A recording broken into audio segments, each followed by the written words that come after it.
The arrival of the trillionaire. Well, it was hardly going to be a subtle statement, thought Pendleton.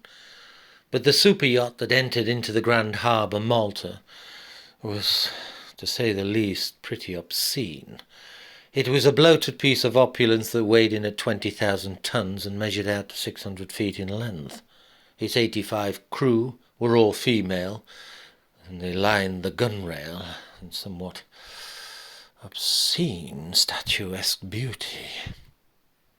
Almost divine design, thought Pendleton. Not even Michelangelo Bellini could have painted or carved anything so dreamy. Their immaculate white uniforms gave them the air of something angelic and celestial, added to which the backdrop of a super white yacht, and Pendleton thought he was definitely gliding up a passerelle towards heaven.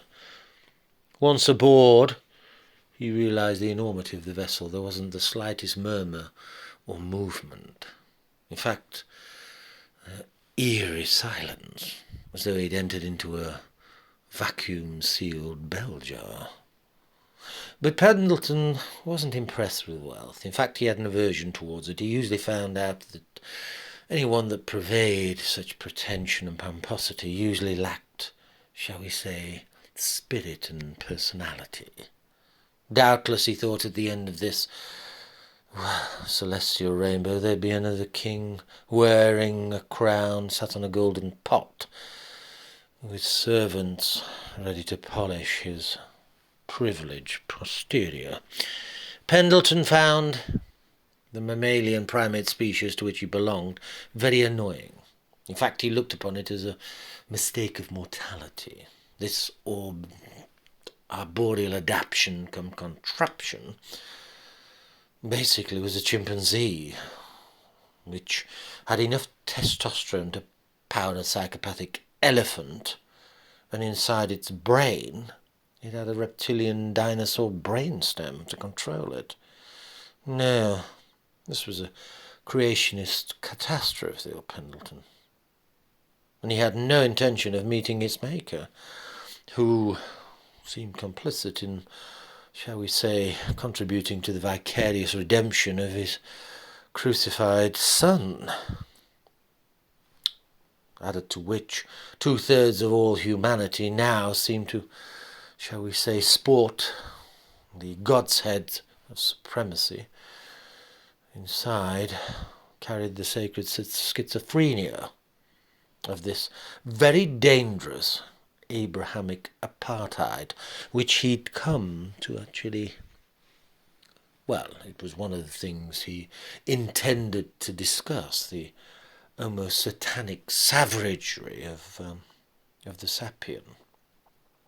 But he did have hope of, shall we say, training his fellow species into an empathetical emancipation. But he needed the help of this, well, subtle trillionaire. Pendleton was a genius with computers, and he was intent on, shall we say, reshaping things with the aid and abetment of a silicon savior, God Google. Hopefully before his Homo sapien species destroyed, with its shamanic stupidity, the Garden of Eden that he was living. But it was touch and go. They hadn't got much time, and, hopefully the person he'd come to see would be as fanatical about his plan of a takeover technology as he was. Pendleton was shown into the super yacht's grand salon. There it seemed to have a, shall we say, somewhat of a sun pavilion, where iridescent coloured sunlight was descending into, an angel's descent, giving yet more celestial, shall we say, colour to the figure that now walked quickly towards him, as though he be his relative or long-lost brother. He embraced Pendleton and kissed him on both cheeks. Ah, at last, my dear, beautiful saviour, you've arrived. I beg your pardon? Saviour? What, have we met before? Oh, yes. It was a long time ago, but you obviously don't remember, but I have changed somewhat in appearance, obviously, but we have met. It was at school, Eton. Briefly, I was there on secondment. Oh, well, I don't recall. Well, I have actually sort of had a bit of a makeover, shall we say. I see. Well, looking round here, you've obviously got a shilling or two to spend. I suppose you afford the best plastic surgeon's money can buy. They've obviously done a perfect job. No scarification or anything. Oh, no, nothing like that. No. Anyhow, well, as I say, when I was a schoolboy, you were the one that actually, rescued me from what was going to be quite a savage beating. Did I? So, what were you? Were you sort of which house were you in? And were you a wet Bob or a dry Bob? Which did we meet at one of the clubs or? No, no, no. It was you rescued me from what was going to be a savage beating by your own friends and things. It was a bit of gallant behaviour, I must admit. In fact, so gallant that you were ostracised by them, and you ostracised them as well, and you couldn't care less whether you. Well, you never did really particularly sort of befriend them ever again. Right. I do now. It's coming back to me. Yes, but you, I still can't place you. No, as I say, it's a bit of I've had a bit of a makeover, but we'll talk about that. But can you remember what you said at that confrontation? Can you remember well, did I say that the truth should never be the casualty of any confrontation? Yes, that was it. The truth, you see. You put the truth before everything. That's why really we're here, because I checked all your background and DNA and every single thing right down to, and suddenly it was you, and I hadn't seen you for so long, so I thought we'd give you the benefit of the doubt, and hopefully you've continued along the lines that you showed then. Because you so intrigued me that I've actually lived my life by that. I know it probably doesn't look as I have because of this almost megalomania that befell me, but I have lived it by the truth. And right, so Eton, yes. So that's really why I'm here. One of the reasons, but I've also looked over your plans, and I must say I'm pretty impressed with what what you're saying. We do need to, rescue the world before our fellow human beings destroy the thing and burn it to scorched earth, this Garden of Eden, into ash, as it were. Yes. Good. Well, yes, but please, come on, sit down, let's talk. And if you don't mind me saying, I now have a sort of a little bit of a remembrance, but were you not quite dark in colour when I rescued you? You're you're from you were Chilean. You still are, obviously, but your family were a sort of a dark in a bit. That's true, and this is another thing that So this angelic, well, and most of the crew were also a lot of those were varying colours. They are they're all angelic, and and Nordic in appearance. Yes, yes, but they weren't when they joined me. I can assure you that. Really? So what what do you do? Give them a skin bleach each day or something, and a little Michael Jackson sort of thing, or what are you doing? No, no, no, nothing like that. I'll explain. It's all to do with, the new messenger viruses and things that we've been tinkering with, shall we say. You see, as you can see, well, seemingly I'm the richest man in the world. I'm obviously not short of a doubloon or two, and well, I can engage myself, shall we say, in futuristic fantasia. I see. So, have you done something, shall we say, quite creative with your own genome, DNA, as it were? Sort of. It's yeah.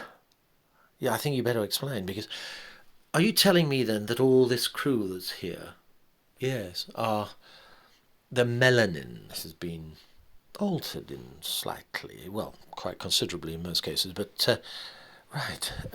Well, I don't understand, but go on. How? Well, you called me. You go first. Well, I didn't actually call you. This was sort of, shall we say, ordained by someone else. Not you. No. Someone works for you? No. No, a higher ordination, as it were, a higher entity. Oh, no, please. Please don't tell me. I'm here to sort of. If you're a spiritual type of guru that belongs to some sacred sect, then we're not going to get along, I can assure you. And I don't want to join. No, no, no, no, no, no. No, no, no. Not in the slightest. In fact, I'm very similar to you. I'm almost an anti-theist and complete atheist. Right, good.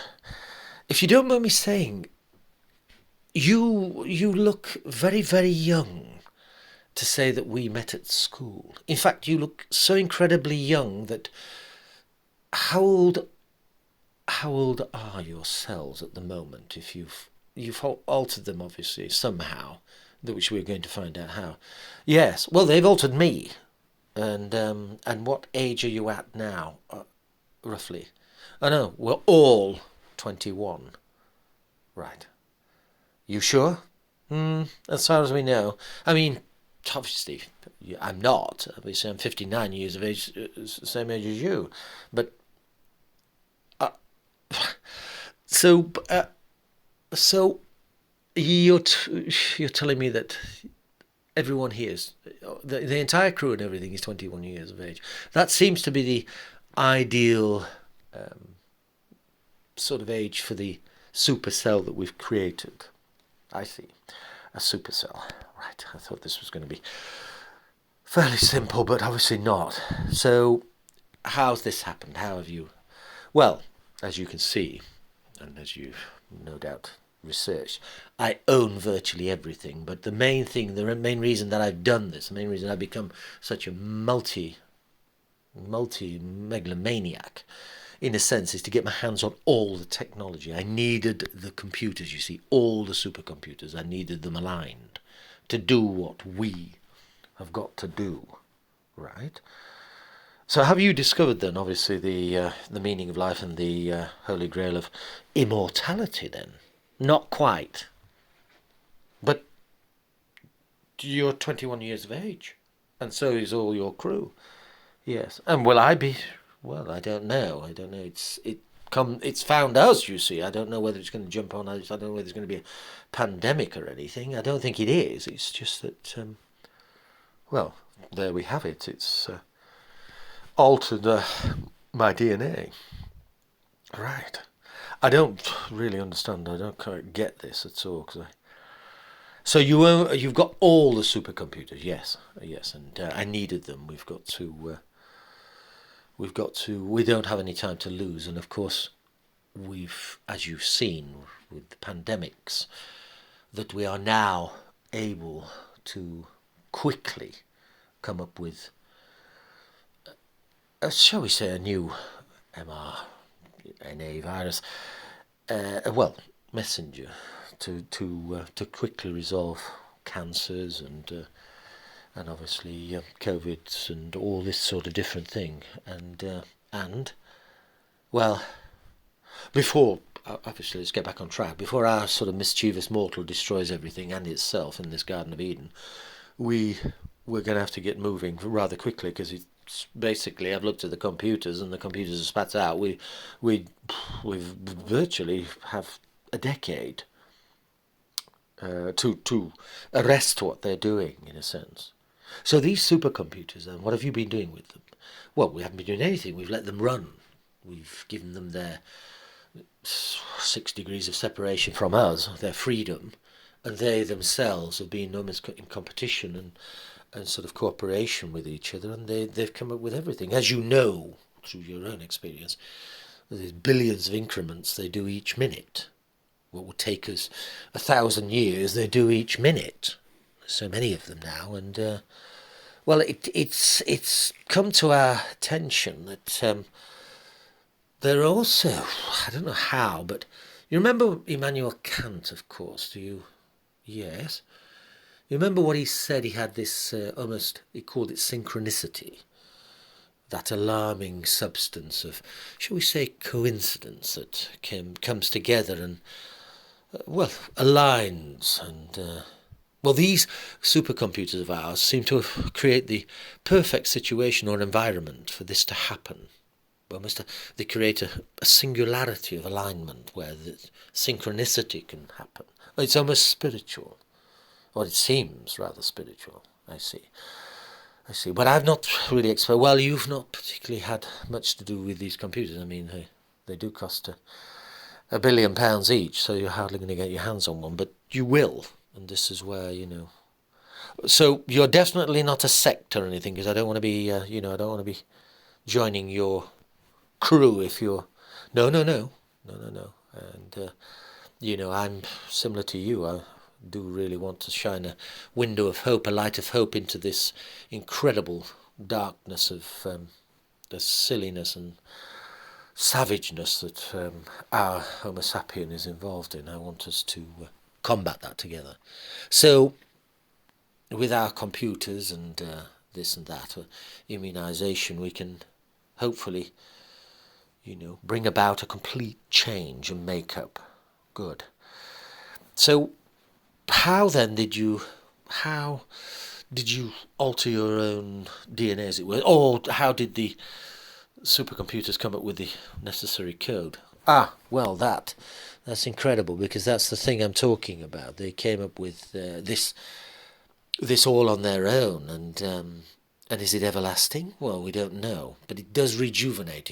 We do have a perpetuating particle type of thing, a supercell that rejuvenates. And what we set the task for these supercomputers to do was to, as you know, in space, our feeble flesh disintegrates and decays quite rapidly. In fact, after 6 months in the space station, as you know, they stretch it out absolutely near to death due to lack of gravity, and also, well, you know what happens. And before you sits the guinea pig that's was trying out the supercell for that reason. NASA wanted it, and we set the computers against each other, and eventually they did actually come up with this. So this perpetuating pleasure particle or Genesis gene that you've put together is obviously it's obviously working. You're getting younger, but does it stabilise? Because, as you know, with cloning and all these sorts of things, Dolly the sheep, they sort of also disintegrate rather rapidly. Yes. Well, yes, it seems to, the gene is not fraying, as it were, and it's almost like trying on a brand new pair of Levi's, just as the day you bought them. Oh, fantastic. Well, they will be pleased at Woodstock, won't they? You can join, or introduce this to every single hippie commune. They'll love it. Yes. And also shall we say, the changing of colour. I don't suppose it changes gender, does it? That we don't know, but... and what about familiar, well, anyway. So basically, but how have they done it? Well, that's it. What they did is reconstruct the DNA that we've obviously been throwing away, the junk DNA. The junk RNA and DNA of our own double helix that we've never even paid any attention to, because we're so sort of so mesmerised with our own mortality that we've never got away from the double helix. Thanks to Crick and Watson, we've chucked the rest of the DNA, junk DNA, in the bin basically, and the supercomputers have found a necessary code of, well, it seems this is really approaching where we should have been. It's taken millions of years of evolution, as you know, to get to this chimpanzee stage, and we're still 99.5% chimp, which we really shouldn't have been. There was obviously a pedigree panspermiation that did land 4.5 billion years ago on this planet, and we've been obsessed with marvelling at our own mammalian species. We forgot to have a look at what was going on, properly have a look at what was going on. Anyway, the computers have got close to where we should be, and right, and this is it. This is where we're going, isn't it? Seems that way. As you know, it's all about melanin anyway, not just neural melanin, but and colour and everything. But from a cosmic catastrophe of planets colliding, and also nuclear, shall we say, Chernobyl and things, that that the first ever sort of life that's born from that is the black mold, obviously, that comes back on the space stations and things, is mainly, as you realise, a form of acid, similar to LSD. Right. So you're not going to tell me that we're all going to be turning into some sort of monkey that's munching through magic mushrooms constantly to keep ourselves startlingly Anglo-Saxon white or something. Oh, no. But it's obviously, it does open the infinite monkey cage and allow us to move across to the sapient soul sage cage, as it were. Good. Well, it's been a good start, and you're the living embodiment of obviously what supercomputers can do, and left to their own deviant devices, they come up with all sorts. And is there any sort of side effects to this Frankenstein formation that you've created? Doesn't seem so at the moment. Apart from the odd thing, like your appendix and certain things wake up, you're able to eat virtually any sort of fodder, as it were. Not meat, of course, but you become a total herbivore.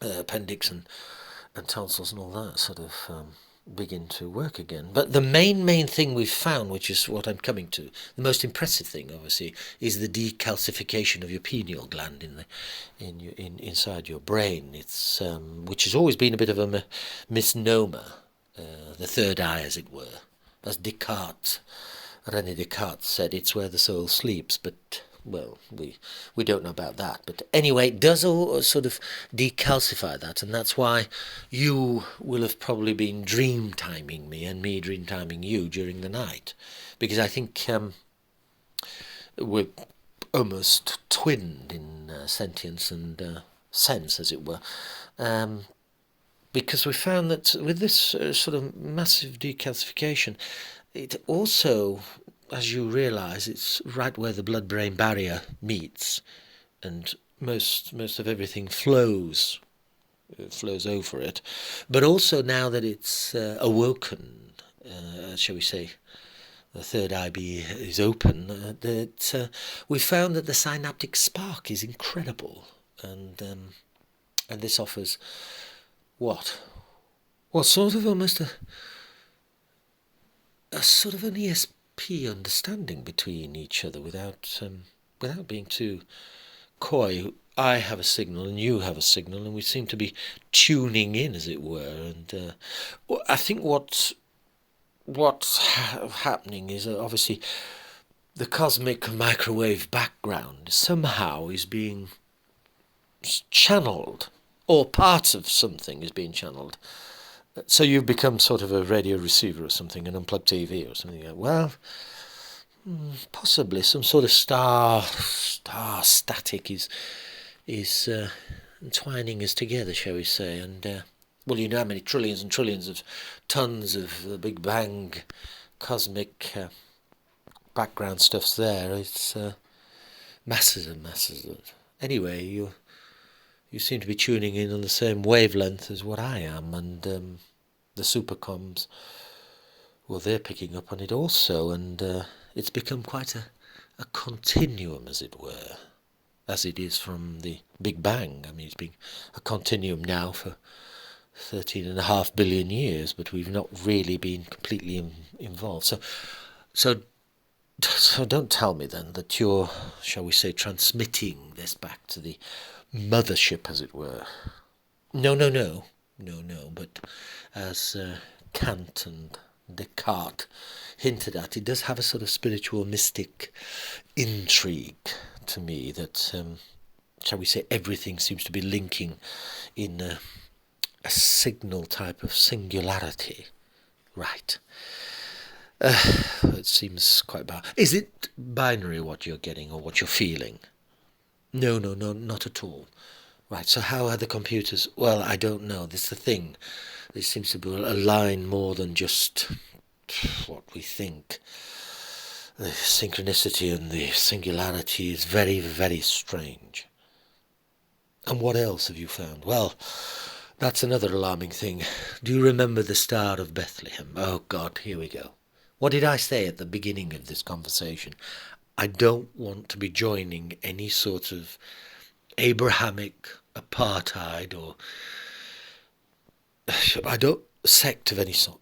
No, it's not that, but I have to bring this on because as you realise, we can now track forward and backwards on the mapping of, shall we say, our galaxy in a sense, and we've had a look back, and we're finding that remember the comet that was probably one of the biggest hyperbolic comets ever seen, that hung in the sky for quite some time, several days as it were, in 44 BC.